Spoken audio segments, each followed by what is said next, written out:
Bismillahirrahmanirrahim. Assalamualaikum warahmatullahi wabarakatuh.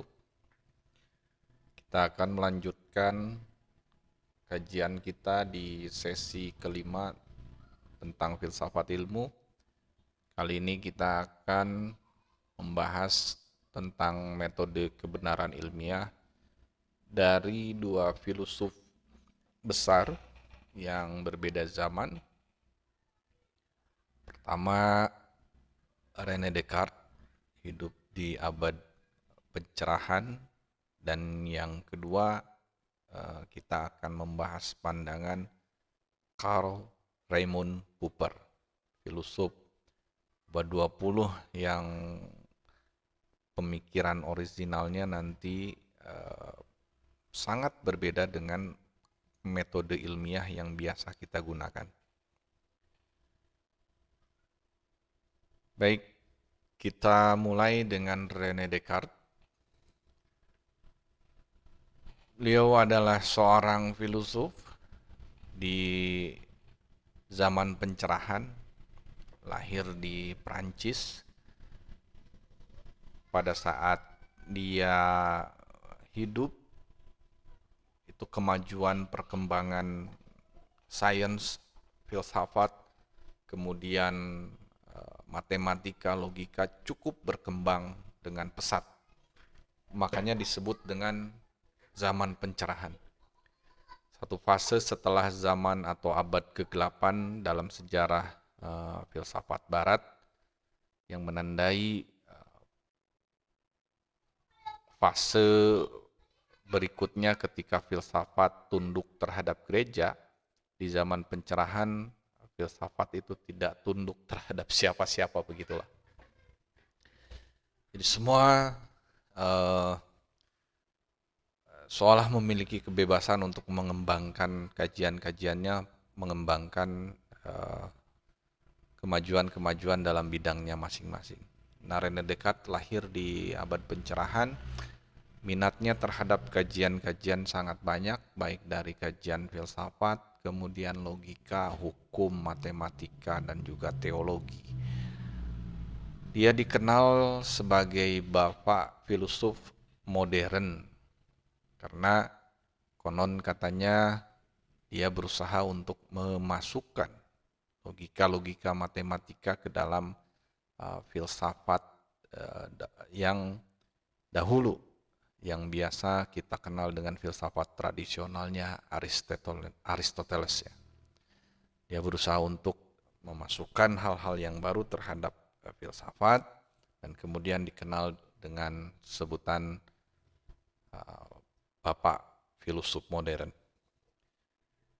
Menurut sebagian cerita, nah ini bisa di cross check mungkin ya, sangat mudah. Katanya jasadnya René Descartes ini sekarang ini tersimpan di sebuah museum yang ada di Perancis. René Descartes menawarkan gagasan dalam metode ilmiah ini dengan cara atau dengan metode yang ia sebut skeptisisme, metode keraguan. Yang nanti metode ini akan mengantarkan pada cara memperoleh kebenaran atau cara memperoleh pengetahuan, lalu juga sampai pada pernyataan René Descartes yang terkenal, yaitu cogito ergo sum, yang artinya aku berpikir maka aku ada. Itu semua diawali dari yang ia sebut dengan metode keraguan. Descartes kemudian memberikan penjelasan awal dengan ilustrasi apel busuk. Jadi, kalau misalnya kalian diberi sekeranjang apel, lalu kalian disuruh memastikan apakah di dalamnya terdapat apel busuk atau tidak, apa yang harus kalian lakukan? Kata Descartes, tentu kamu harus mengeluarkan semua apel itu. Harus dikeluarkan.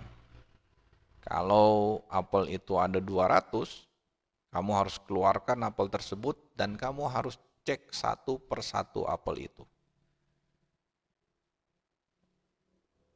Kalau kamu menemukan apel busuk, kemudian kamu taruh di sebelah kiri, kalau kamu menemukan atau apel itu segar, kamu taruh di sebelah kanan, dan kemudian seterusnya satu persatu kamu lakukan itu sejumlah apel itu.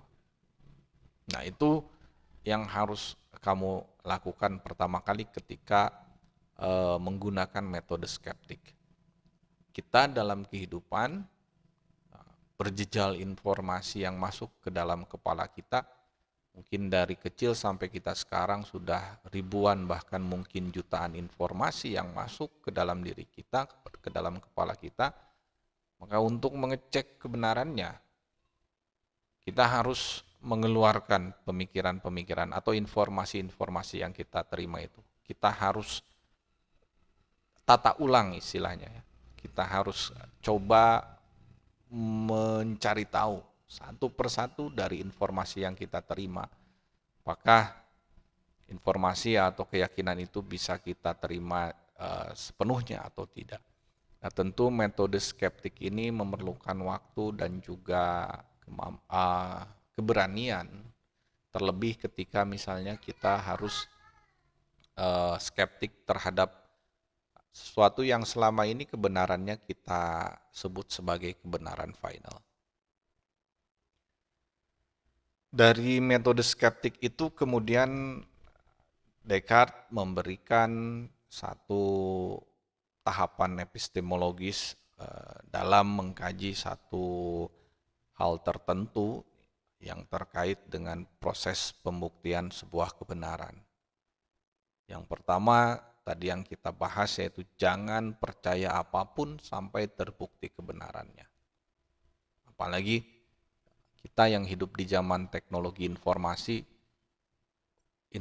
begitu cepat datang ke dalam diri kita ya, baik melalui media sosial, baik melalui televisi, di dalam handphone kita, teman kita nge-share ke grup, itu banyak sekali informasi yang sampai.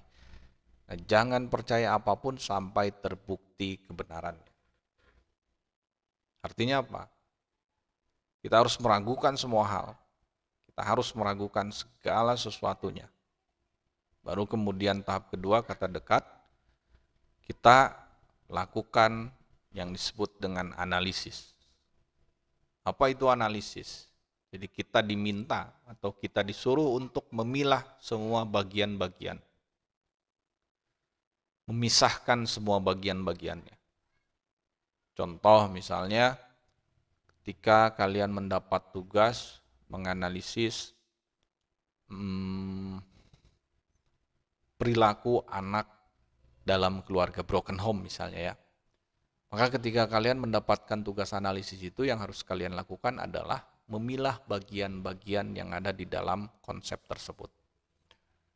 Mulai dari anak itu apa, kemudian perilaku itu apa, keluarga itu apa, terdiri dari apa, broken home itu apa, dan ciri-cirinya seperti apa.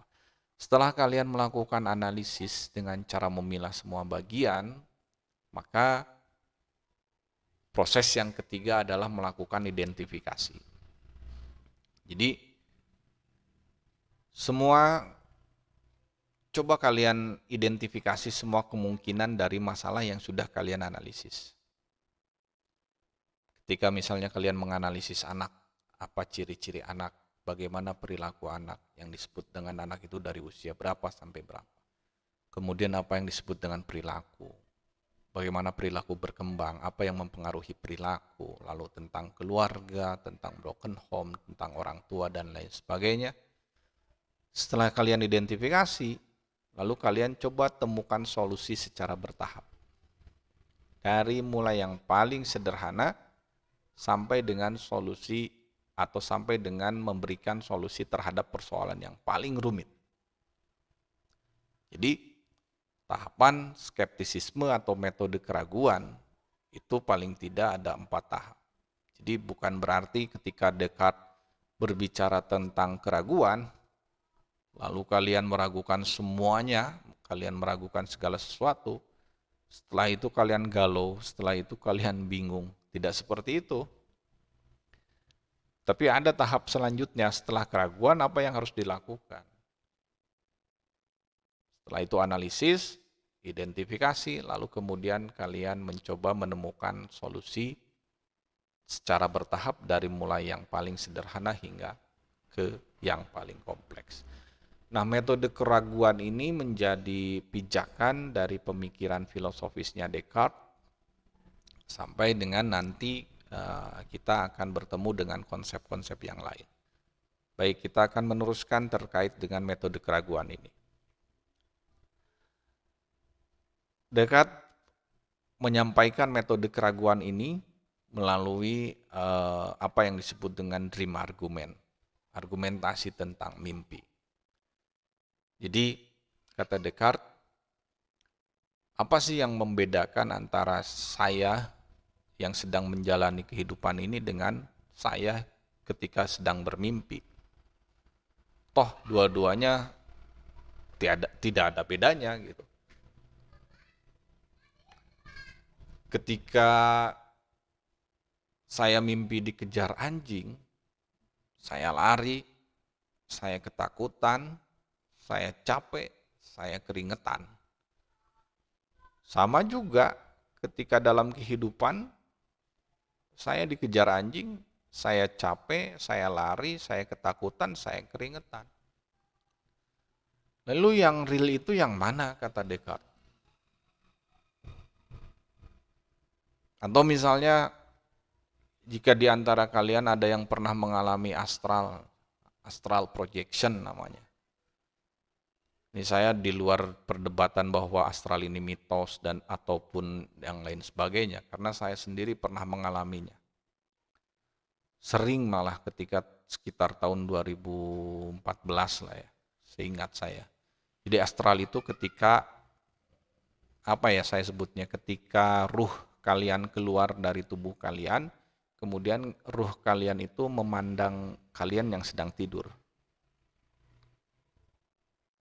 Kesadaran ada di siapa? Ada di kamu yang sedang tidur atau ada di dalam ruh yang sedang keluar dari tubuh kalian? Mana yang real gitu? Apakah aku yang sedang tertidur atau aku yang keluar dari tubuh ini?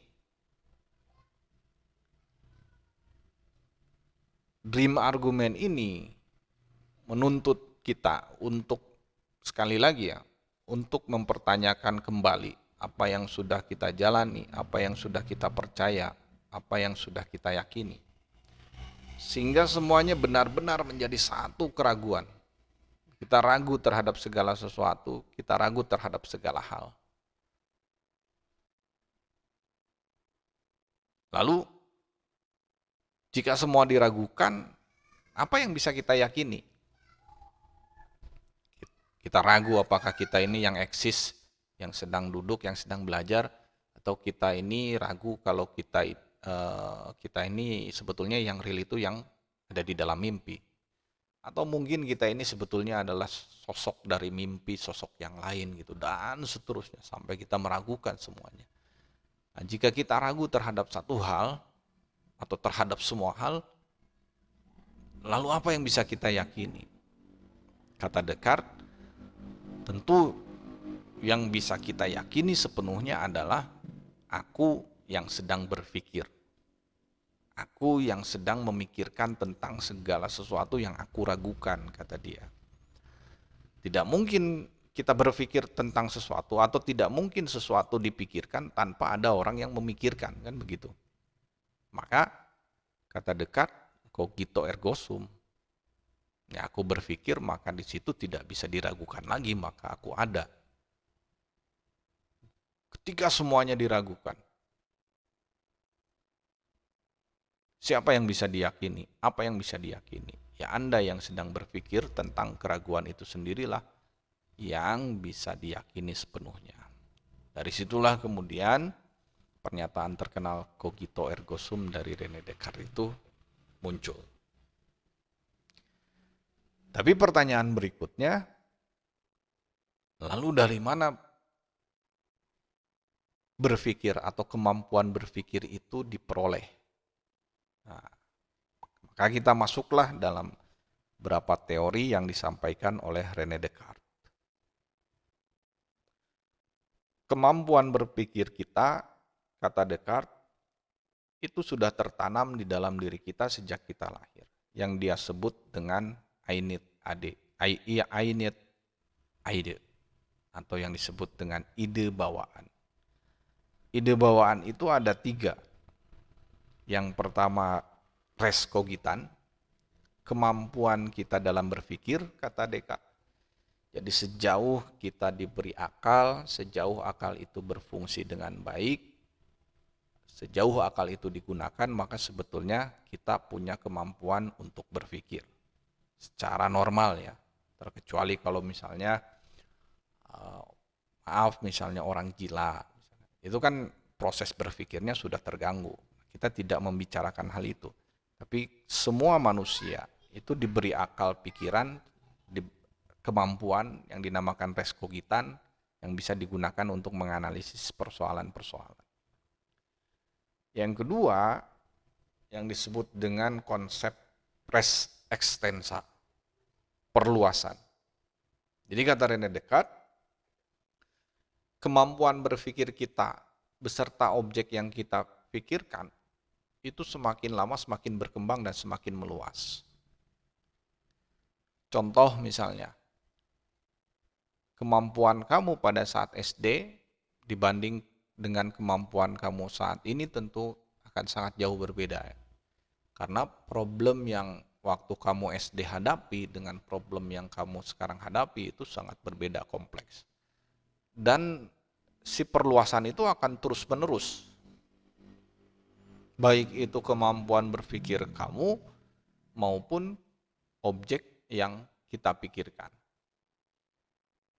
Nah, tapi di sana, kata René Descartes, kemampuan ini pasti nanti ada titik pangkalnya, finalnya, yaitu kemampuan yang paling tinggi, res cogitans yang paling tinggi, daya pikir yang paling tinggi, daya pikir yang paling maha, yang kemudian menghasilkan sebuah konsep ketuhanan René Descartes. Jadi kalau tadi misalnya kalian sempat berpikir, terus saya harus meragukan tentang keberadaan Tuhan, tenang, René Descartes itu memberikan jawabannya secara rasional. Dari res cogitans, kemudian konsep res extensa, yang mengantarkan, kata René Descartes, pada satu titik perluasan, pada satu titik kemampuan berpikir yang paling, pengetahuan yang paling tinggi, yaitu siapa? Yaitu Tuhan, atau konsep tentang ilahiyah. Di sana René Descartes sangat meyakini bahwa kemampuan atau kebenaran yang paling bisa diterima oleh kita sejauh akal kita berfungsi dengan baik, yaitu kebenaran yang bersumber dari akal budi. Bukan kebenaran yang bersumber dari empiris atau dari pengalaman indrawi. Karena kata René Descartes, pengalaman yang bersifat empiris itu hanya sekedar instrumen pelengkap. Contoh misalnya, ketika kalian membakar sebuah kertas misalnya, di situ kan ada beberapa peristiwa. Ada api yang dinyalakan, ada api yang mendekati kertas, lalu ada kertas yang terbakar. Secara empirik sebetulnya itu sebuah tahapan ya.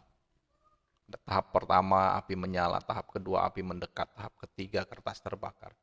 Tapi secara rasio, akal budi kalian bisa menyimpulkan bahwa api atau kertas terbakar karena sebab api.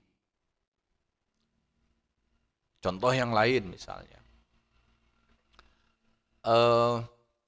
waktu kalian masih belajar di SD, misalnya ketika kalian belajar tentang cahaya ya, fisika, sebuah pensil dimasukkan ke dalam air, lalu secara empirik terlihatnya bengkok atau patah gitu.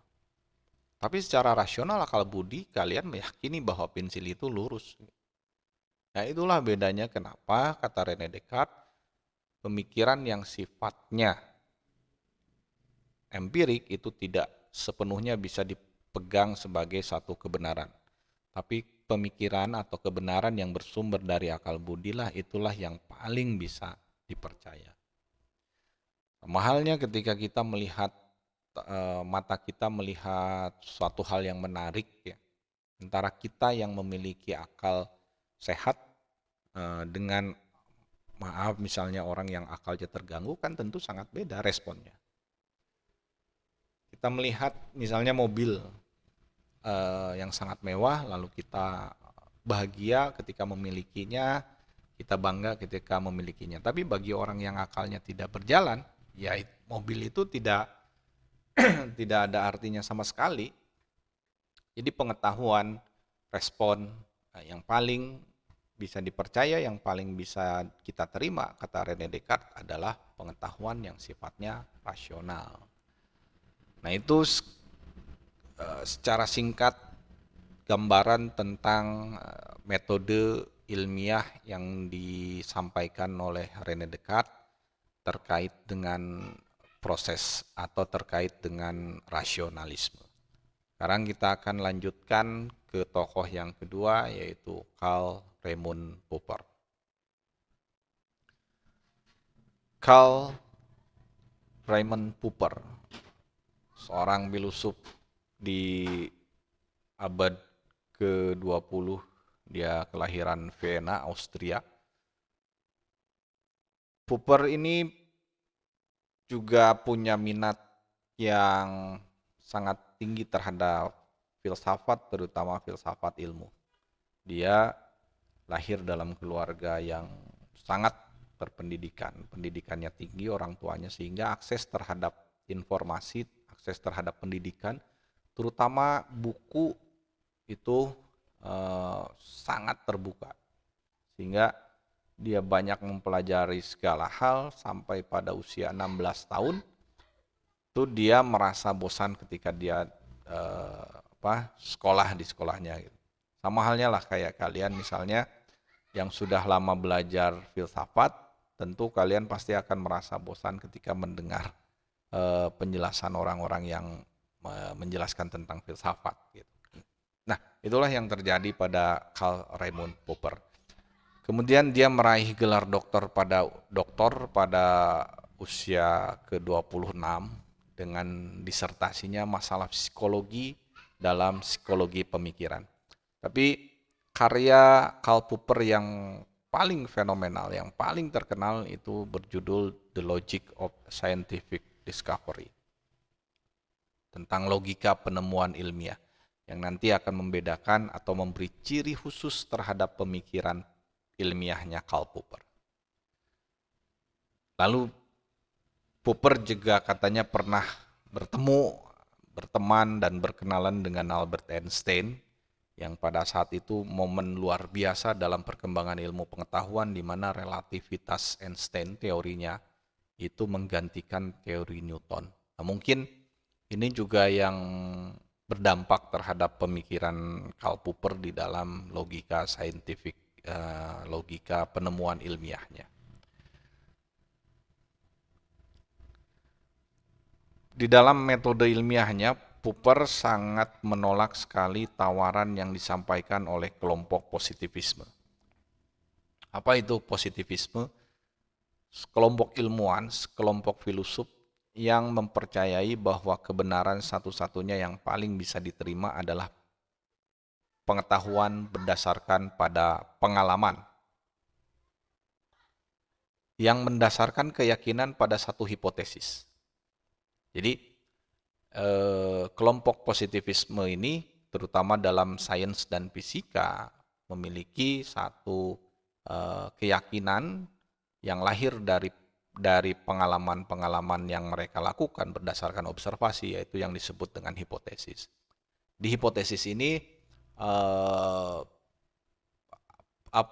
asumsi dasar ya, pernyataan awal untuk membuktikan satu gejala. Misalnya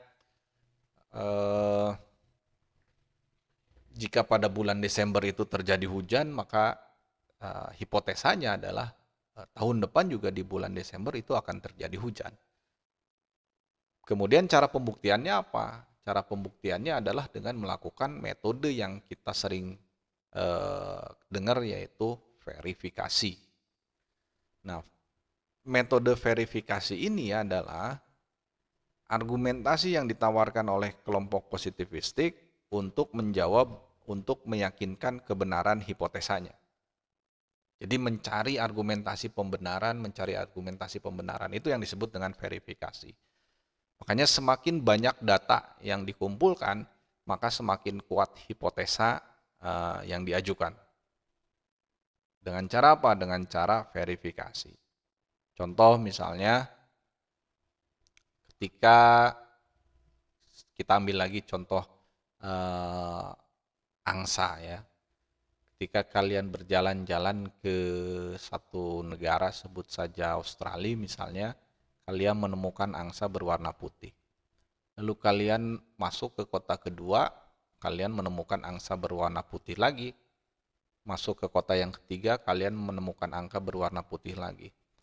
Hipotesanya berarti berbunyi bahwa semua angsa di Australia berwarna putih.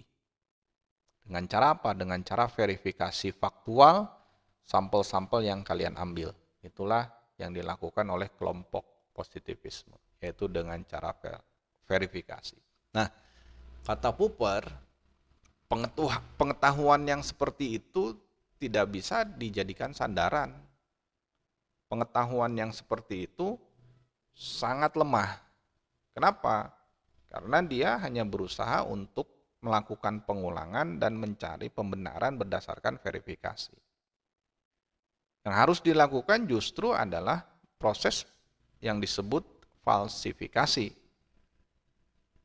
Mencari penguji yang bisa membantah apa yang mereka nyatakan, atau singkatnya mencari penguji apa yang bisa menghancurkan hipotesanya. Jadi kalau misalnya berdasarkan verifikasi semua angsa di Australia berwarna putih, maka falsifikasinya kamu tinggal cari satu angsa yang berwarna hitam, selesai. Argumentasi empirik itu sudah dibantah. Nah, karena itu dia meyakini, atau Popper meyakini bahwa pengetahuan itu berkembang secara evolutif dan saling berkompetisi. Sini kita bisa lihat bahwa pandangan evolusi Darwin itu berpengaruh terhadap pemikirannya Popper. Jadi pengetahuan itu semakin lama akan berevolutif, dan yang paling kuat itu yang akan paling bertahan. Dengan cara apa kuatnya itu? Yaitu dengan cara mengajukan falsifikasi. Jadi kalau ada teori A, maka cari pembantahnya. Dia masih bisa berargumentasi dari bantahan itu, cari bantahan yang lain. Bantahan yang kedua dia masih bisa, cari bantahan yang ketiga. Sehingga teori itu semakin lama semakin kuat. Kebenaran itu semakin lama semakin kuat. Nah, itu yang disebut dengan kata Popper bahwa pengetahuan itu secara bertahap berevolusi, saling bersaing. Kemudian yang kedua kata Popper, sederhananya kita harus membedakan antara apa yang disebut dengan ideologi dengan apa yang disebut ilmiah. Kalau sesuatu yang bersifat ideologi itu sudah mati, sudah baku, sudah tidak bisa diganggu-gugat, dan sudah tidak bisa diperdebatkan. Benar atau salah, yang namanya ideologi ya tidak bisa diganggu-gugat. Berbeda dengan pengetahuan, dia harus bersifat ilmiah. Sehingga verifikasi itu akan gugur ketika ada satu anomali, ketika ada satu pengecualian. Jadi ketika kalian menyusun satu argumentasi, kemudian kalian mencari bukti-bukti untuk menguatkan argumentasi kalian, maka ketika ada anomali, ada argumentasi lain, maka verifikasi itu gugur. Karena itu yang harus dilakukan adalah falsifikasi. Sehingga secara ilmiah, teori yang sudah difalsifikasi secara bertahap dan terus-menerus itu akan menjadi teori yang sangat kuat. Yang terakhir kata Popper, jika teori itu tidak tahan uji, maka teori tersebut tidak memberikan informasi apa-apa tentang kenyataan. Dia misalnya mencontohkan teori tentang Marxis ya. Popper awalnya juga pengagum Karl Marx. Dia mempelajari teori-teori yang disampaikan oleh Marx, tapi dia sampai pada satu kesimpulan bahwa sebetulnya teori Marx itu juga bersifat ideologis. Contohnya misalnya, teori tentang tahap tatanan sosial ya, yang Marx sebut dari mulai bentuknya primitif, kemudian sampai dengan tahap kapitalis, lalu sampai dengan tahap sosialis. Nah, dari masyarakat kapitalis ke masyarakat sosialis itu akan ditandai dengan kesenjangan sosial yang sangat tinggi sehingga menghasilkan satu pertentangan kelas.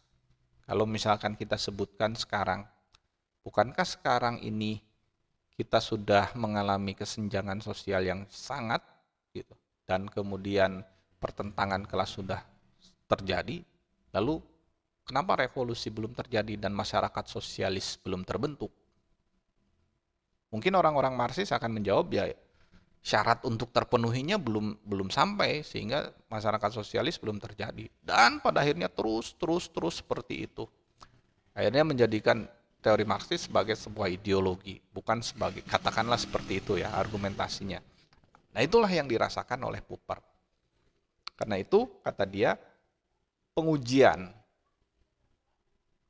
dari sebuah pernyataan kebenaran, pengujian dari sebuah teori itu dilakukan dengan cara falsifikasi, bukan dengan cara verifikasi.